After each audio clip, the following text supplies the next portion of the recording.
Hello guys, welcome to our channel Raveena mall. So इथे बघू शकता चिंच आलं ना तोंडाला पाणी. माझ्या पण आलं होतं.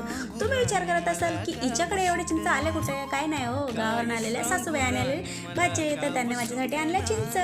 आणि मग काय रोज खात होते, पण त्या ना उन्हामुळे खराब होत होत्या आणि त्या गोडवा वाढत होता ना त्याच्यामध्ये, तर त्याच्यामुळे त्याला कीड पण लागत होता. तर मग खाता खाता आणि साफ करता करता डोक्यात आला विचार की म्हटलं काय बनवायचं चिंचेपासून. तर मग लास्ट टाइम माझ्या मिस्टरांनी मला चिंचेचं पण बनवून खाऊ घातलेलं. सो मी पण लागली ना कामाला. मस्त एक बाउल घेतला, त्याच्यामध्ये टाकला 1 ग्लास पाणी आणि हवी तेवढी साखर टाकली. गुड माझ्याकडे अवेलेबल नव्हता. गुड टाकला ना तर खूप छान लागतं ते, पण माझ्याकडे नव्हता.